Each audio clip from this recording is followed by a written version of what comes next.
When I left you guys last week, I wasn't sure when I'd be able to take the ferry across the Mackenzie River in order to reach Inuvik and onward to Tuk. After waiting for days, the required maintenance was completed and everyone began to line up to take the ferry. A couple hours later, I was across the river and on my way to my first paid campsite on this whole journey. I desperately needed a shower before going into Inuvik to check out what the city had to offer.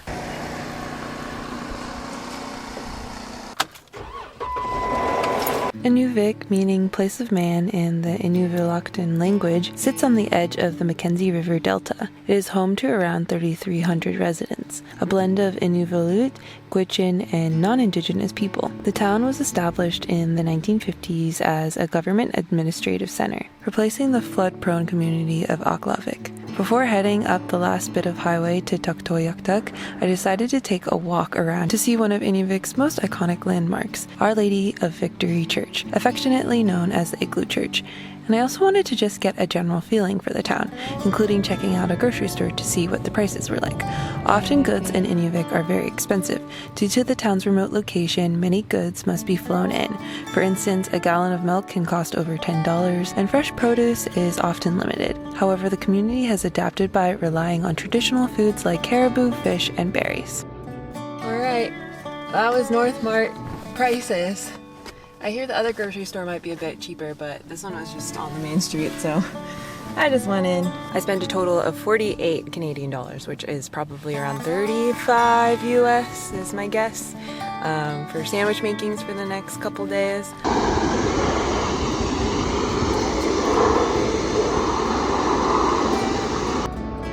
A little better, but not perfect.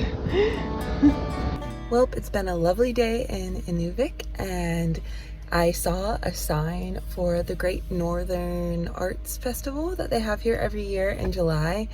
And I'm lucky because today they are having their opening ceremony. So the last thing I'm going to do in town today is go check that out. There's supposed to be some dancing and some drumming and some keynote speakers. And I think this is a great opportunity to see some culture of this area and to, see what the community is like here. So I'm transferring you over to my phone because I do not want to bring my big camera in there and film a bunch of stuff. I'm gonna just only film if it makes sense to do so respectfully. So yeah, I've been waiting for this all day, so I'm super excited. This is their Midnight Sun Complex.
So after the privilege of being able to experience some traditional dancing and singing, as well as some artwork, it was time for us to hit the hay because in the morning we were headed to the Arctic Ocean. Good morning everyone, today is the day that we head to the Arctic Ocean. We have about a 2-hour drive and we will be there. The last section of all-dirt highway to Tuk is called the Inuvik-Tuktoyaktuk Highway, a marvel of modern engineering in Canada's Arctic. Opened in 2017, this 138-kilometer all-weather road connects Inuvik to Tuktoyaktuk, fulfilling a dream decades in the making. The highway replaces the old ice road, providing year-round access to the Arctic Ocean for the first time. Built over challenging permafrost terrain, it symbolizes resilience and connectivity for the northern communities. So I was reading the way they build these highways is they take all of the ground cover up to the permafrost layer off and then they layer it with gravel They mostly do this, I think, when it's cold. The gravel essentially insulates all of the permafrost from melting during the summer and allows us to drive on it. What do you know?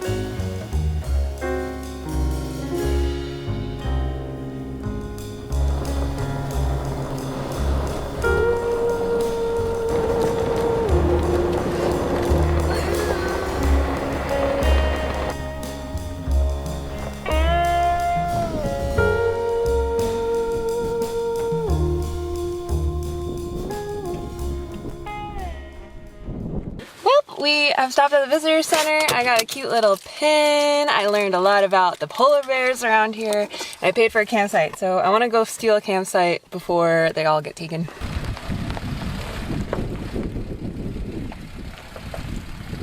I can't believe right now that out my back window is the Beaufort Sea or the Arctic Ocean. It's been a long time coming, y'all. Long time coming. Welcome everyone to the scenic and culturally rich community of Tuktoyaktuk, often referred to simply as Tuk. Located on the Arctic Ocean in Canada's Northwest Territories, Tuktoyaktuk, which means resembling a caribou, has been a significant site for the Inuvialuit people for centuries, serving as a crucial hunting and fishing ground. Historically, Tuktoyaktuk was a vibrant center for trade. The Inuvialuit traded furs and other goods with European explorers and whalers as early as the 19th century. The Hudson Bay Company established a trading post here in the 1930s, further solidifying its role as a trade hub. During World War II, Tuktoyaktuk gained strategic importance. It became a crucial point for the construction of the DEW line, the Distant Early Warning System, which was a series of radar stations built to detect Soviet bombers. This project brought a significant influx of workers and resources to the area, leaving a lasting impact on the community. Despite modern developments, Tuktoyaktuk remains deeply rooted in its indigenous culture. Traditional practices like fishing, hunting, and crafting are still vital aspects of daily life. The community, numbering 937 as of 2021, celebrates these traditions through events like the Beluga Jamboree, a festival held every spring. So next time you think of the North, remember Tuktoyaktuk, a true gem of Canada's Arctic frontier. Everyone has been incredibly friendly and helpful this entire time. Even down from where I started at the beginning on the Cassier, all the way up to Whitehorse, and then across to Dawson City, and to the only road, to the only spot where you can drive to the Arctic Ocean. This has been an incredible journey. We still have a couple things to check off our list here in Tuk before we leave to head south down to Alaska. So I'm just gonna let you guys watch it play out in this video.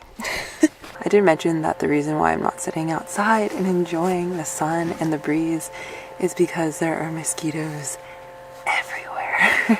I do have a thermosol, and that does work slightly, and I have one of those nets, and I use bug spray.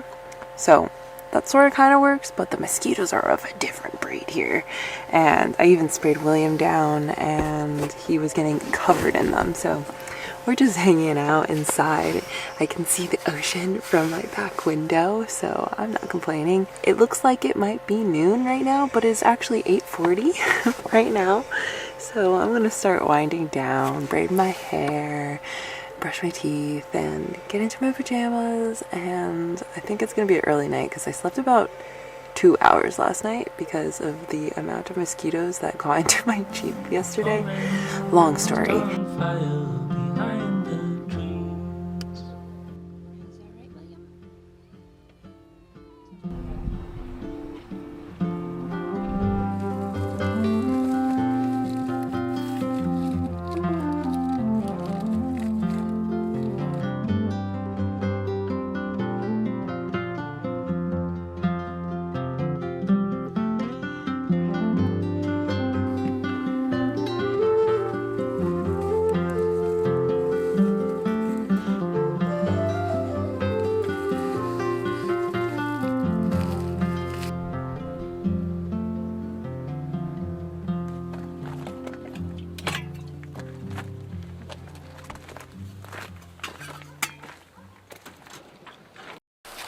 No one prepared me for how buggy it was gonna be out here. Mosquitoes are attacking me, but I'm getting into the Arctic Ocean. Oh my god. Oh, go. All right, here we go. Oh. Ah, so many mosquitoes. Oh, okay. We got this.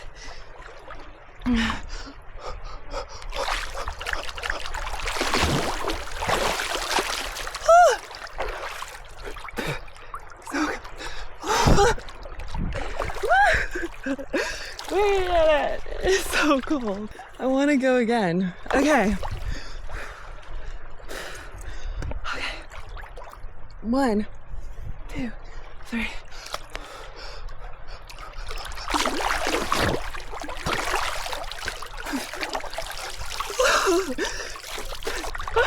Oh my god, the mosquitoes are getting me. Wow, that wakes you up. The amount of mosquitoes that I just encountered was impeccable. I literally just picked up my stuff and ran. I was like, there's no way I can stay out here right now. Oh my gosh, my head is so itchy. I have 1,000 mosquito bites now. But it was worth it. I dunked into the Arctic Ocean twice.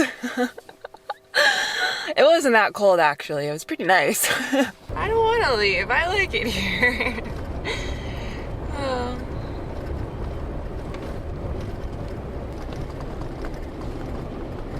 Welcome everybody to the Pingo National Monument. This is our last stop here in Tuk. I wanted to paddle to the base of these two pingos, Ibuk and Split, but it is unfortunately so swarmy out here that I really just think it would be kind of traumatizing and ruin the end of my wonderful trip here, which has been such a rich experience. So we're gonna skip that. But here are a few facts about these cool ice core hills. So the way these things form is permafrost is pushed up from the earth, and over up to 1,000 years they can get this big. These are two of the biggest ones in the world. And then eventually they start to collapse and become part of the tundra again. The indigenous people of this region have used these for millennium for navigation and lookouts for hunting. It's definitely something I've never seen before. It's very cool. And in the summer, do not hike on them because it will damage them. So I'm realizing now that this is the end of the road for me, literally. I am going to be headed south again, and I'm starting to feel a little bit emotional about it. This journey has been more than just reaching the Arctic Ocean. It has been the whole trip here, all of the wonderful experiences and the people that I have interacted with, and the beautiful nature that I've gotten to explore. I just feel so lucky.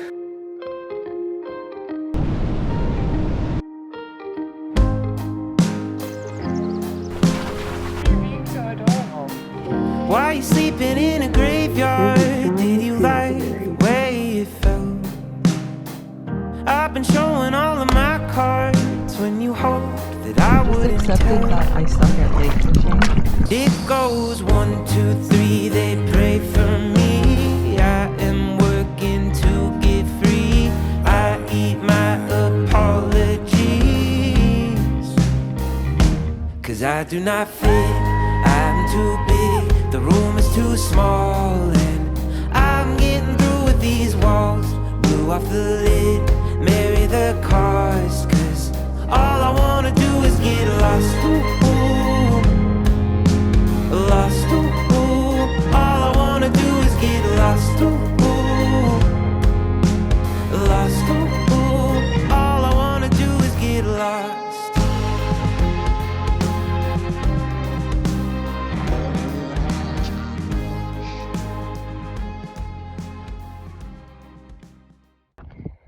Well, look who got her first flat. And now we have to figure it out. Alright, got the tire off. Now we just have to undo the bolts on this tire and lift it. So nice, and my motorcycle guys helped me out. Got me back on the road. My new tire. Yeah, that's definitely not fun, but they were impressed that I even got this tire off of the back. Girl power, guys, girl power. Okay, all set to go. These guys were very helpful. They basically did everything for me. I guess just looked like a helpless woman and just kidding. Yeah, we got the tire back on here. We got the absolutely done tire. I think I'm gonna need to get a new set of new tires, guys. Yeah, this is what happened. It's just, yeah, these tires are about done. So let's hope we can get to town, okay? We did it!